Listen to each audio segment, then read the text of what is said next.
From the world of politics, we move to the world of motor racing, from Germany to Italy and Monza.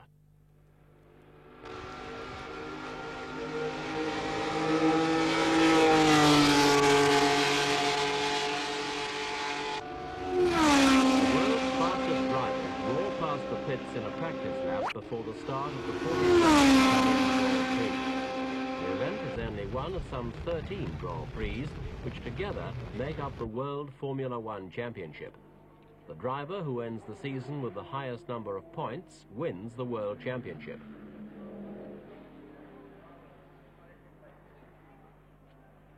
Austria's Niki Lauda took the title last year, and he's fighting bitterly to retain it in 1976. It's the drivers who get the accolades, the fame and the prize money for roaring round the racing circuits of the world after those elusive Formula One points. 9 points for the first driver under the checkered flag, 6 points for the second, 4 for third place, 3 for coming fourth, 2 for fifth man, and 5 for sixth place picks up a single point.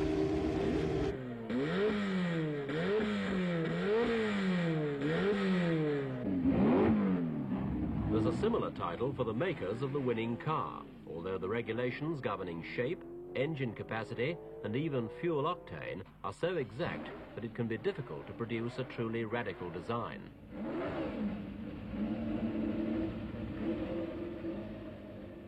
Races are run for a maximum of 200 miles or 2 hours, so that if it rains and the cars reduce speed, the distance can be curtailed.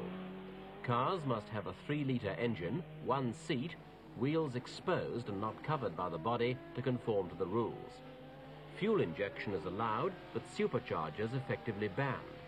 The races are run on different types of track, but they are all basically road circuits, and so designers have to ensure that their cars are adaptable to all sorts of hills, corners and speed ranges.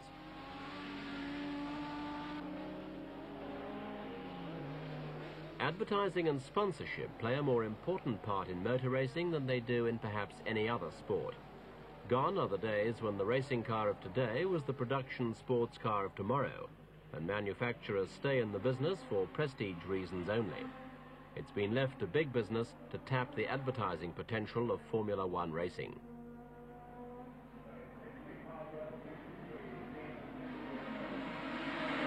Motor racing is one of the most popular international sports in the world, and industry knows that a car and driver bearing the name and colours of a particular company will be seen by millions all over the globe.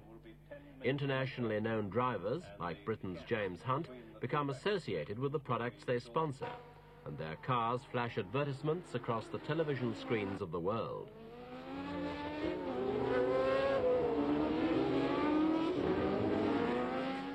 Cars bear advertising messages not just for petrols, oils and tyres, but for such varied products as magazines, cigarettes and even contraceptives, and the sport stays financially healthy. Flags crackled in a stiff breeze on August the 1st at the start of the German Grand Prix at Nürburgring. At this stage, Austrian Niki Lauda was well in front in the race to be world champion with 58 points. James Hunt had 35 points, and Jody Scheckter followed third with 28.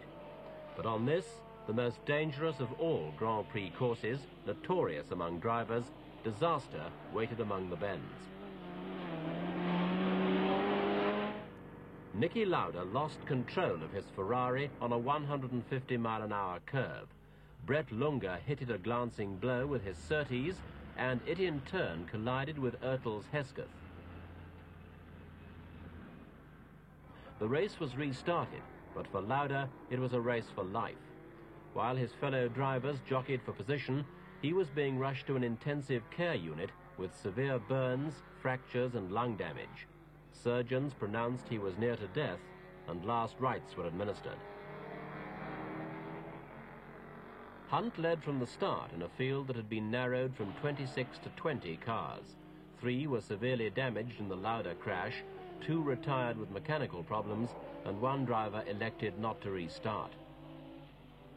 Regazzoni, who'd been holding third place, limped to the pits to have a nose cone changed, and these vital seconds relegated him to a final 9th place.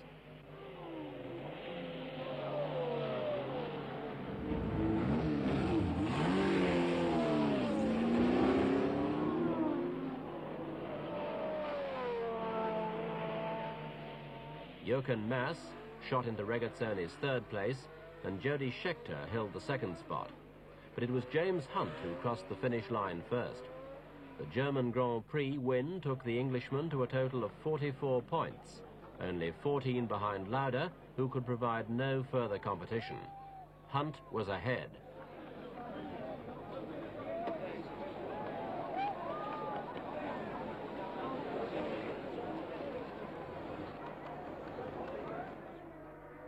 The Austrian Grand Prix followed shortly afterwards, and in Lauda's absence, the result was an upset in the points tables. Although Hunt was placed only fourth, that position gave him the extra 3 points he desperately needed to climb nearer to the top of the tables.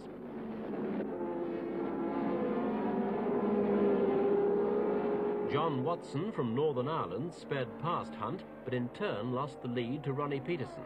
But after 12 laps, Watson once more raced to the head of the field.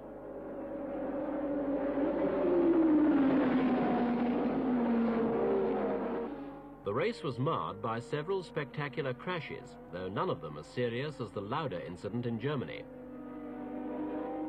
Emerson Fittipaldi of Brazil collided with Italy's Vittorio Brambilla on the Bosch Bend, but neither man was hurt.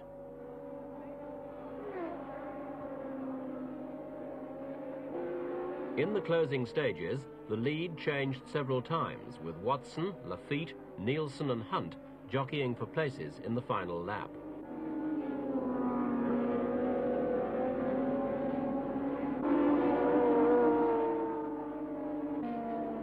At the checkered flag, it was Watson in first place, followed by Lafitte, Nielsen and then Hunt.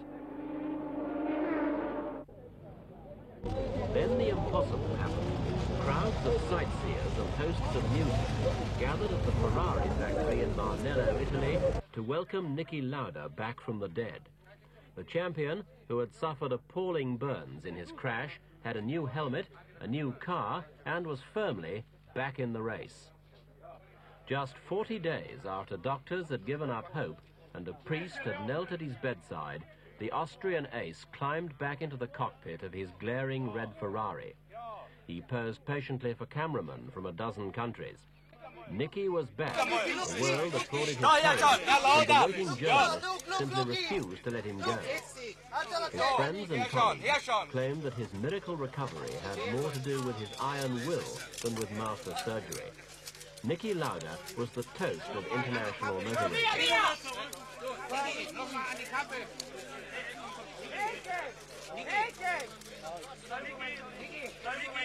But Lauda hadn't just visited the factory to meet the press. He drove his new machine out onto Ferrari's private track and put it through its paces.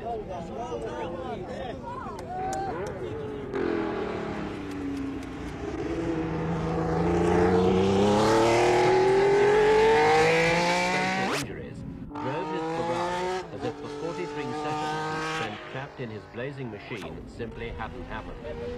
Lauda claimed himself fit for the next Grand Prix.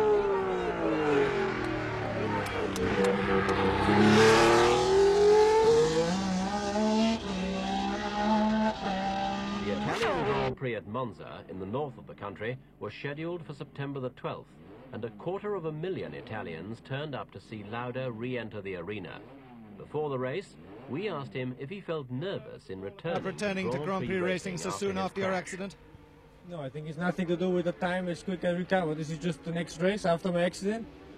I will take it easy to get used to everything again and try to be ready for the Canadian Grand Prix. Is there any psychological after effects from this accident for you at all? No, I don't think so. Everything looks good. Immediately after the accident, was there any question in your mind of retiring? Were you determined to go on racing in the way that you are now? The first week after the accident, I couldn't take any decisions at all because it was too bad. And after, when I was feeling good, I wanted to race again. It's being said, I think, in the racing circuit that you've hurried back into Grand Prix racing because James Hunt is so close behind you in the championship race. But that's not true, because you only can drive a racing car if you're 100% ready for it and 100% fit for it. And I'm fit now. That's the reason. Lauda was ready for the race, and so were the world's other top drivers. He'd also missed the Dutch Grand Prix, which Hunt won, and the Briton was now only 2 points behind him. Monza was going to sort out the field.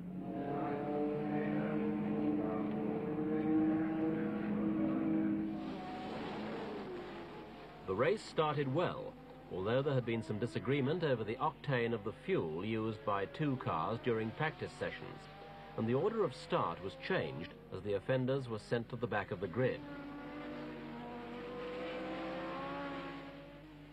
Hunt was one of those penalised, but in effect the placings made no difference to him. His race ended on the 12th lap when he spun off the track. His chances of taking the lead from Lauda, in Italy at least, had gone.